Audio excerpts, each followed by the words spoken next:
মোৰ পৰিয়ালৰ লগত সিটিজেনশিপ এমেন্ডমেন্ট বিল আৰু তাৰ পিছত সিটিজেনশিপ এমেন্ডমেন্ট এক্টৰ অতি গভীৰ সম্পৰ্ক আছিল মোৰ ককাই ইষ্ট পাকিস্তানৰ পৰা আহিছিল 1947 ৰ পাৰ্টিশনৰ পিছত পৰিয়ালক লৈ পেলাই আৰু গুটে ইষ্ট পাকিস্তানৰ বহুত মানুহ আহি পেলাই ভাৰতবৰ্ষত সোমাইছে অসমত সোমাইছে মেঘালয়ত সোমাইছে ওয়েস্ট বেংগলত সোমাইছে গুটে ভাৰতবৰ্ষত এটো স্প্ৰেড কৰিছে আৰু মোৰ দেউতা জনসংঘৰ হৈ পেলাই শিলচৰ মিউনিসিপালিটিৰ কাউন্সিলৰ আছিল পিছত জনতা পাৰ্টি কৰিলে যেতিয়া গোলাপ বৰবৰা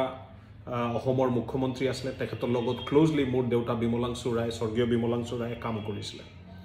অসম আন্দোলন আমি দেখিলো তাৰ পিছত ভাৰতীয় জনতা পাৰ্টি 1980 পৰা জি আইডিঅলজি লৈ পেলাই চলিলে যে আমি প্ৰথমতে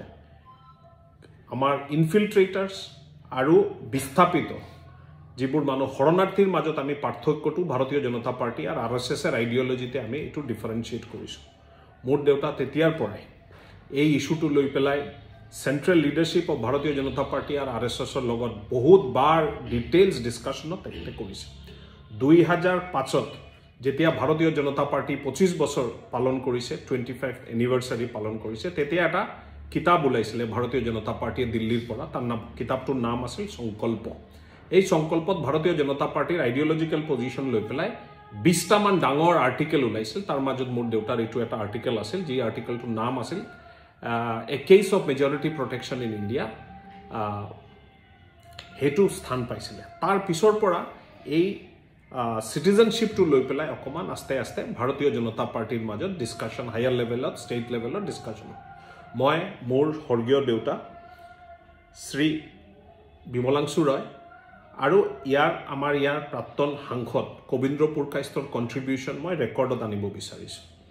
তেখেতৰ দুইজনৰ কাৰণে সিটিজেনশিপ এমেন্ডমেন্টটোৱে অকমান গতি আনিলে আৰু মোৰ দেউতা 2009ত তেখেতে ঢুকালে কবিন্দ্ৰ পুৰকাইষ্ট 2009ত এমপি হৈ পেলাই 2014 লৈ এমপি আছিল তেখেতে এটো বিষয়ত এটা প্ৰাইভেট মেম্বাৰ বিলও আনিছিল কিন্তু আনফৰচুনেটলি একো আগ নাবাৰিলে মই মোৰ ফাউন্ডেশন দেউতাৰ নামত বনোৱা ফাউন্ডেশন বিমলাংশু ৰায় ফাউন্ডেশন লৈ পেলাই মই সুপ্ৰিম কোৰ্ট অনাৰেবল সুপ্ৰিম কোৰ্টত এটা পিআইএল দাখিল কৰিছিল 2012ত পিআইএল টো দাখিল কৰাৰ পিছত মহামান্য আদালতে সুপ্ৰিম কোৰ্টে 18টা ষ্টেটৰ চিফ সেক্ৰেটাৰীক তেখেতে নোটিস দিলে কেন্দ্ৰীয় চৰকাৰকো নোটিস দিলে যে এটোৰ পিআইএলৰ ৰিপ্লাই দিবলৈ 4-5টা মান ষ্টেটে এটোৰ পিআইএলৰ ৰিপ্লাই দিলে তেতিয়া কংগ্ৰেছৰ কেন্দ্ৰীয় চৰকাৰে কোনো ৰিপ্লাই নকৰিলে 2014ত নৰেন্দ্ৰ মোদী ডাঙৰীয়া ভাৰতবৰ্ষৰ প্ৰধানমন্ত্ৰী হল আৰু সিটিজেনশিপ লৈ পেলাই আমাৰ যেটো কমিটমেন্ট আছিল আইডিঅলজিক্যাল কমিটমেন্ট অফ ভাৰতীয় জনতা পাৰ্টি এটো লৈ পেলাই অকমান আগবাঢ়িলে 2017 লৈ আমাৰ যেটো পিআইএল কৰিছিল on behalf of Sajan and Bimalangshu Roy foundation এটো 20টা হিয়াৰিং হৈছিল 2019 জানুৱাৰী মাহত এই বিলটো সিটিজেনশিপ এমেন্ডমেন্ট এক্ট 2009 বিল 2019 টো জানুৱাৰী মাহত এটো লোকসভাত প্লেস হৈছিল ৰাজ্যসভাত ভাৰতীয় জনতা পাৰ্টিৰ মেজৰিটি নাছিল এই কাৰণে এটো পাস হোৱা নাই বিলটো ল্যাপস হৈ গল 16th লোকসভাত 17th লোকসভাত মই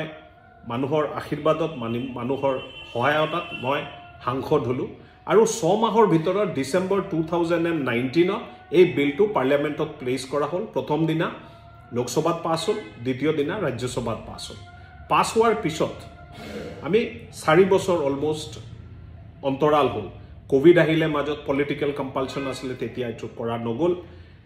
বিশেষ কাৰণে আজি কেইদিন আগত এইটো যেটো rules and regulation frame কৰা হল এই rules and regulation frame কৰাৰ পিছত মোৰ আৰু মোৰ পৰিয়ালৰ এই কন্ট্ৰিবিউশন খিনি আছিল এটো মই আজি হগৰ্বে এটো ক'ব পাৰো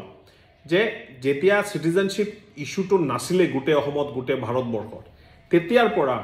আৰু মোৰ দেউতাৰ পৰা পোৱা তেখেতৰ যেটো মানে এডভাইস আছে